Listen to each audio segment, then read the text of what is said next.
Hello, আসসালামু আলাইকুম guys. আমরা চলে আসছি অলরেডি পাথরঘাটা। ফেরি পার হব, অলরেডি ফেরি চলে এসেছে, মানুষজন উঠতেছে।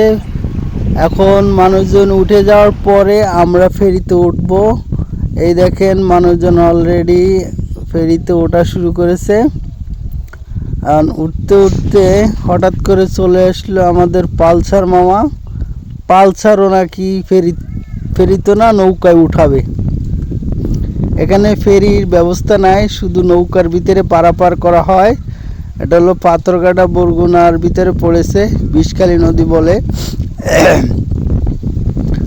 তা আস্তে আস্তে হুন্ডা মামাকে ধরে তোলার জন্য সবাই ব্যস্ত, অনেক কষ্টে আর কি। ওই যে মামা হুন্ডা লাফ দিয়ে পড়ছে। এখন এই নৌকা থেকে আমাদের নৌকা আসবে। ভিডিওটা টান দিয়ে না, সম্পূর্ণ দেখেন, অনেক মজা পাবেন। নদী পার হওয়ার দৃশ্যগুলো আমি ধারণ করে রেখেছি। এই দেখেন মামাকে চাকা উঠিয়ে আমাদের নৌকায় আনা হচ্ছে, কারণ এইটা হলো এখন ফার্স্ট ট্রিপ। দ্বিতীয় ট্রিপ হলো এই ফাঁসের নৌকা। তা আমাদের ট্রলার অলরেডি ছেড়ে দিয়েছে। এপারকে টাটা জানাচ্ছি, আমরা এপার থেকে বিদায় নিতেছি। এখন আমরা আস্তে আস্তে নদীর দিকে রওনা দিতেছি।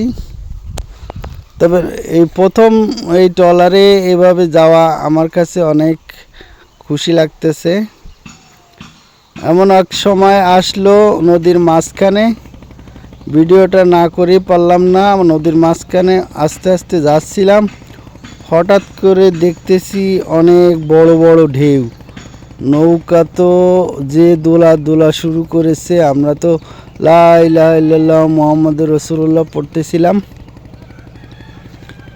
এখন এত জোরে জোরে ঢেউ হচ্ছিল, মনে হয় নৌকা এক কূলে জায়গা যাচ্ছে আর এক কূলে পড়ে যাচ্ছে। এইসব তো আমরা ভিডিওতে দেখেছিলাম, এখন তো আমার লাইফে বাস্তবে ঘটা শুরু হয়েছে। সবাই তো লা ইলাহা ইল্লাল্লাহ মুহাম্মাদুর রাসূলুল্লাহ পড়া শুরু করেছে। এই দেখেন কি বড় বড় ঢেউ, একবারে 2-3 হাত উঁচু হয়ে ঢেউগুলো আসতেছিল। নদীর মাঝখানে ঢেউ চমৎকার লাগছিল, কিন্তু আবার ভয়ও পাইছিলাম। যাক, অবশেষে আস্তে আস্তে ঢেউগুলো কাটার পরে নদীর পাড়ের দিক আস্তে আস্তে চলে যাচ্ছিলাম।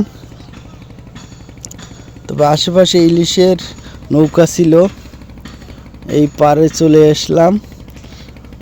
অনেকক্ষণ লাগছিল, কিন্তু তারপরেও আমি ছোট ছোট করে আর কি শর্ট করার চাইছি। তারপরেও একটু বড় হয়ে গেছে। ধৈর্য ধরে ভিডিওটা দেখেন, লাস্ট পজিশন তো আমার দেখলে মজা পাইবেন।